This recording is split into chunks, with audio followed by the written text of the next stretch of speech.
The War on Terror, a term popularized after the September 11, 2001, attacks on the United States, has shaped global security policies and military engagements for over 2 decades. The military's role in this extended conflict has been both significant and evolving, as the nature of terrorism and the tactics used to combat it have continually changed. This video will explore the origins of the War on Terror, how military forces have adapted to fight against an unconventional enemy, and the successes and challenges they have faced over time. The War on Terror is not a traditional conflict between nation-states, but rather a prolonged campaign against non-state actors, terrorist organizations, and their supporters. The term itself, coined by the Bush administration, signaled a new era in international security. Unlike conventional wars, which are typically fought between organized armies of nation-states, the War on Terror targets decentralized terrorist networks that often operate in the shadows, across borders, and among civilian populations. Terrorist groups like al-Qaeda, the Taliban, and later, the Islamic State employ asymmetrical tactics such as suicide bombings, hijackings, and guerrilla warfare, making it difficult for conventional military forces to confront them. This has necessitated the use of military power in unconventional ways. In this new kind of war, the military has had to adapt its training, tactics, and technologies to meet the unique challenges posed by global terrorism. Before 9/11, the US military, along with the militaries of other Western nations, was primarily oriented toward Cold War-era threats. These threats consisted of large-scale state actors, like the Soviet Union, and the possibility of global nuclear conflict. Military forces were structured for large-scale battles, territorial control, and deterrence through overwhelming firepower. Though terrorism existed prior to the September 11 attacks, it was largely seen as a policing issue rather than a military one. Governments, including the United States, often relied on intelligence agencies and law enforcement to track down and dismantle terrorist cells. The military's involvement was typically limited to providing logistical support, conducting covert special operations, or retaliating against state sponsors of terrorism, as seen in the 1986 bombing of Libya or the strikes against al-Qaeda in Sudan and Afghanistan during the Clinton administration.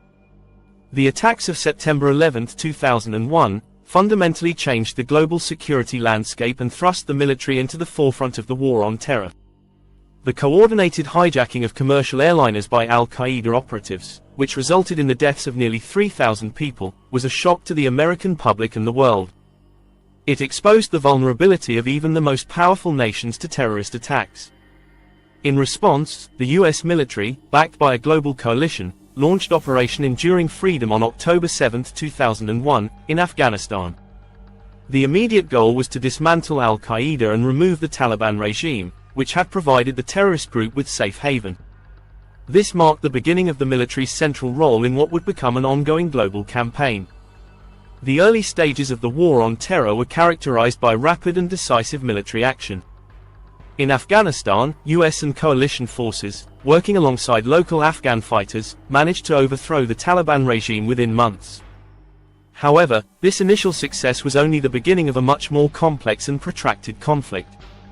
As the War on Terror progressed, the US military and its allies found themselves facing not just terrorist networks but also insurgencies that arose in the wake of regime changes. In Afghanistan, remnants of the Taliban, along with al-Qaeda fighters, began to regroup and launch guerrilla attacks against coalition forces.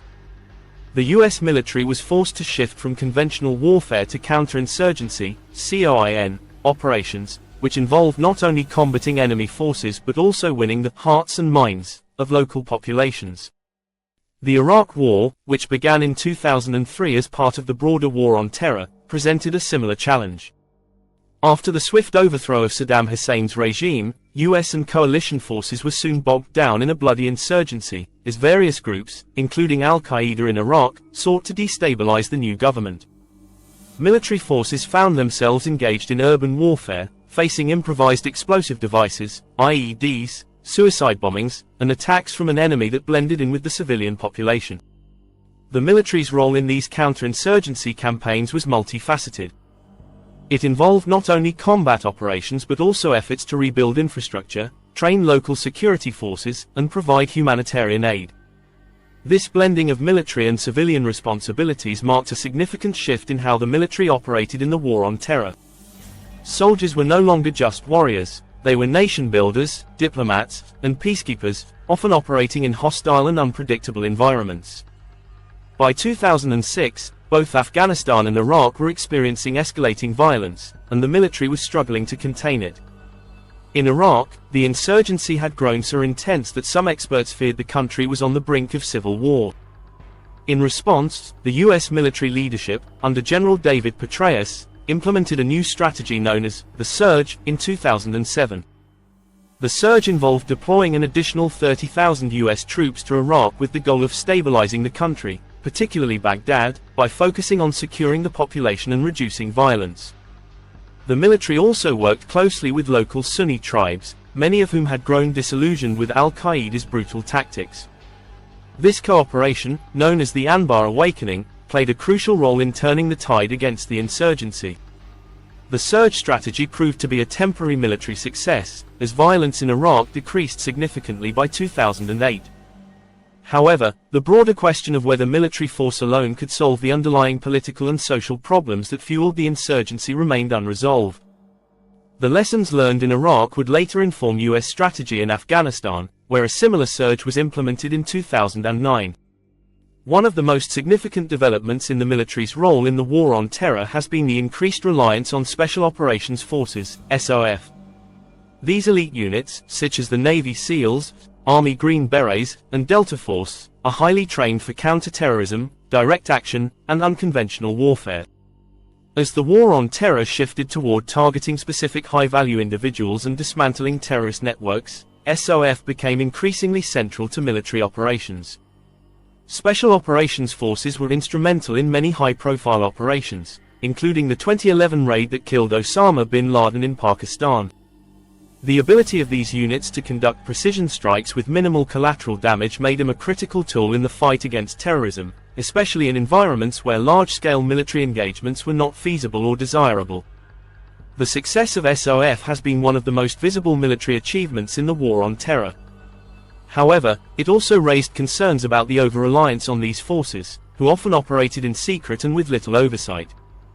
As their missions expanded, questions arose about the ethical and legal implications of their actions, particularly in relation to drone strikes and targeted killings. Another major shift in military tactics during the war on terror has been the widespread use of unmanned aerial vehicles, UAVs, or drones, to conduct surveillance and carry out airstrikes against terrorist targets. Drones have allowed the military to engage enemies in remote or inaccessible areas without putting soldiers at risk. The use of drones has been particularly prominent in regions like Pakistan, Yemen, and Somalia, where terrorist groups have found sanctuary. The ability to strike with precision from thousands of miles away has made drones a valuable asset in the war on terror.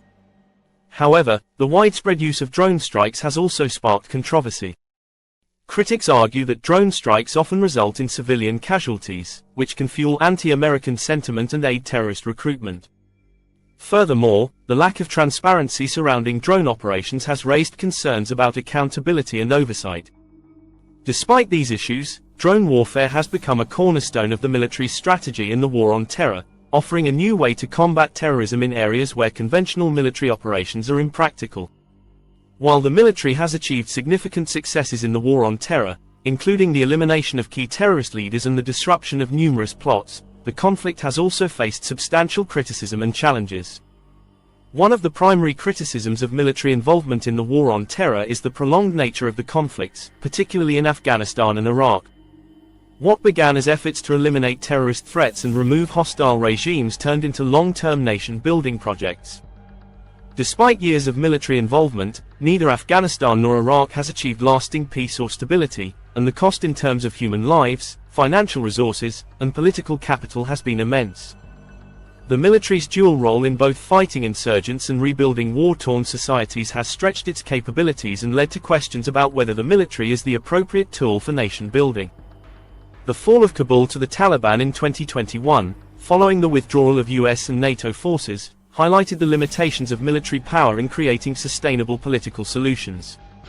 As military forces have adapted to countering terrorist organizations, those organizations have also evolved. Groups like ISIS have adopted sophisticated propaganda techniques, using social media to recruit fighters from around the world and inspire lone wolf attacks. These decentralized, diffuse threats pose a new challenge for the military, which is traditionally oriented toward defeating organized, identifiable enemies. The military's role in combating terrorism now includes not only direct military engagement but also efforts to counter extremist ideologies and prevent radicalization. This has led to a growing recognition that military power alone cannot defeat terrorism and that a more comprehensive approach, involving diplomacy, intelligence, and development, is necessary. The war on terror has also raised significant legal and ethical issues, particularly with regard to the use of military force in non-traditional theaters of war. The US military has conducted operations in countries like Pakistan, Yemen, and Somalia, often without the explicit consent of those nations' governments. This has led to debates about sovereignty, the use of force under international law, and the potential for blowback. Furthermore, practices such as indefinite detention at Guantanamo Bay, the use of torture in interrogations, and the killing of US citizens suspected of terrorism have sparked fierce debates about human rights and the rule of law. The military has been at the center of these controversies, as it has been tasked with implementing policies that often straddle the line between defense and violation of international norms. As the war on terror enters its third decade, the role of the military continues to evolve. The rise of new terrorist threats, such as ISIS-K in Afghanistan and Boko Haram in West Africa, demonstrates that terrorism remains a global problem. The US military, along with its allies, will likely continue to play a crucial role in combating these threats. However, there is also a growing recognition that the military cannot bear the entire burden of fighting terrorism. As the war continues, it is increasingly clear that military power must be complemented by diplomatic, economic, and social initiatives aimed at addressing the root causes of terrorism, such as political instability, poverty, and ideological extremism. In conclusion, the military's role in the war on terror has been both indispensable and complex. From toppling regimes and conducting counterinsurgency operations to carrying out precision strikes and engaging in nation building, the military has been at the forefront of this global struggle. However, the limitations of military power in addressing the underlying drivers of terrorism have also become apparent, pointing to the need for a more holistic approach to global security. The war on terror has reshaped military doctrine, transformed how wars are fought, and redefined the boundaries between military and civilian responsibilities. As the conflict evolves, so too must the role of the military, adapting to meet new challenges in an increasingly interconnected and unpredictable world.